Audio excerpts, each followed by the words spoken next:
उत्तर प्रदेश के गोंडा में एक पत्नी की गजब घटना सामने आई है, जिसमें पति का आरोप है कि पत्नी ने उसके साथ मारपीट की और मारकर नीले ड्रम में डाल देने की धमकी दी है, जिसकी तहरीर कोतवाली नगर में दी गई।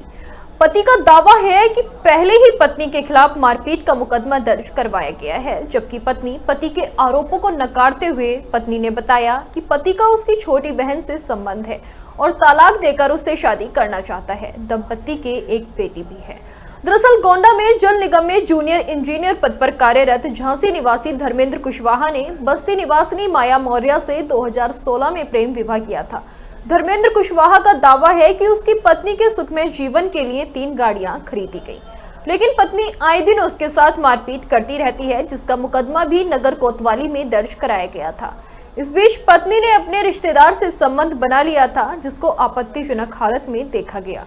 इसके बाद पत्नी ने उससे मारपीट की और मारकर नीले ड्रम में डाल देने की धमकी दी है, जिसकी तहरीर कोतवाली नगर में दी गई है। क्या नाम है आपका और क्या मामला? सर, मेरा नाम धर्मेंद्र कुशवाहा है। मैं रहने वाला जिला झांसी का हूँ और मेरी शादी माया मौर्य से लव मैरिज मैंने किया था सन 2016 में। 2015 से मेरी गोंडा में पोस्टिंग है। सब कुछ सही चलता रहा, बढ़िया चलता रहा और इसी बीच में मैंने अपनी पत्नी के नाम 3 गाड़ियाँ खरीद के रखी हैं, जिससे इनका खर्चा चलता, पूरा पैसा अपने पास रखती हैं, जिसमें एक क्रेटा है, 2 अर्टिगा टैक्सी गाड़ियाँ हैं। और सर, मैंने एक छोटा प्लाट यहाँ लेके रखा था। उन्होंने कहा कि हम लोगों का सपना है खुद का मकान बनाया जाए, तो मैंने मकान के लिए सोचा तो बनाए जाते मिलके। कुछ पैसे मैंने घर से लिए, कुछ फाइनेंस करा लिया। इसी बीच में इन्होंने कहा कि मेरा एक दूर का भाभी का भाई है नीरज मौर्य, उसको बुला लेते, काम आसानी से कर देगा। तो उनके कहने पे मैंने उसको दे दिया भाई कि चलो कोई रिश्तेदार का रिश्तेदार है, काम कर देगा। इसी बीच में इनका आपस में संबंध साबित हो गया और जब मैंने इनका आप आंख से इनको देखा अब ये संबंध बनाते हुए रात में, तब मैंने इसका विरोध किया तो उन्होंने मेरे साथ मारपीट की। इन्होंने बोला मैं तुम्हारे साथ किसी कीमत पे नहीं रहूंगी और जो है मुझे तलाक दे दो। तब मैंने तलाक का केस भी कर दिया इनके ही कहने पे कि चलो भाई खुश रहो।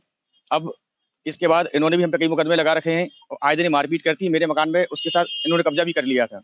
अभी जल्दी ही मैं अपनी माँ के साथ और सास के साथ आया हूँ रहने के लिए कि कम से कम थोड़ा अपने मकान पर रहा जाए।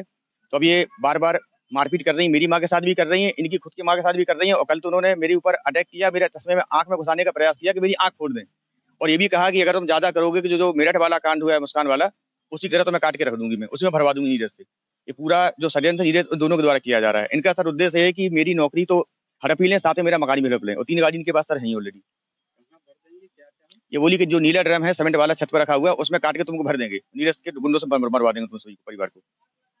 सर, मेरा नाम माया मौर्य है और मैं यहाँ गोंडा के पोडरगंज गांव में रहती हूँ। कल सुबह की घटना है कि मेरी बच्ची 5 साल की बच्ची है, चाय पी रहे थे साथ में बैठ के। अचानक से मेरे हस्बैंड धर्मेंद्र कुशवाहा जो आए, वो अचानक से, मेरी सास और मेरी सगी माँ भी साथ में रह रही थी 1 हफ्ते से। वो आए, पकड़ के मुझे मारने पीटने लगे। जो सास है, ये जो मेरा दोनों फ़ोन है, चकनाचूर कर दिए एकदम, ताकि मैं पुलिस की ना मदद ले सकूँ, ना किसी की मदद ले सकूँ। ऐसे अचानक से ही मारने लगे बेवजह कि तुम मेरे घर से निकल जाओ, भाग जाओ, तुमको अपने घर में नहीं रखेंगे। मारने पीटने लगे, इतना मारा कि सर जब बाहर निकले, जबकि कैमरा भी सीसीटीवी लगा है, बाहर निकले मेरे पैंट तक में पॉटी हो गई। हमने कहा मुझे छोड़ दो, जाने दो, मत मारो। उन्होंने तरस नहीं खाया, हमने कहा छोड़ दो, हाथ दर्द हो रहा, हाथ पकड़े, हाथ ऐंठ दिए, गर्दन मरोड़ दिया, सर पे काफी चोटें आई। फिर मैं यहाँ कोतवाली में आई, हमने सारी घटना बताई। उसके बाद यहाँ पे उल्टा मुझे कहा जा रहा है कि लाओ बेल्ट लाओ, इसको बंद करो, ऐसा करो, वैसा करो। हमारी एफआईआर नहीं लिखी गई। जब ये डराने लगे हमको थाने में, तहरीर दिया। जब ये डराने लगे तो हम चले गए कप्तान साहब के यहाँ, वहाँ तहरीर दिया। फिर वहाँ कप्तान साहब से बोला कि सर मैं जाऊँ कहाँ इस समय? कह रहे हमें नहीं पता, पुलिस इसमें कुछ नहीं कर सकती है। उसके बाद महिला थाने गई,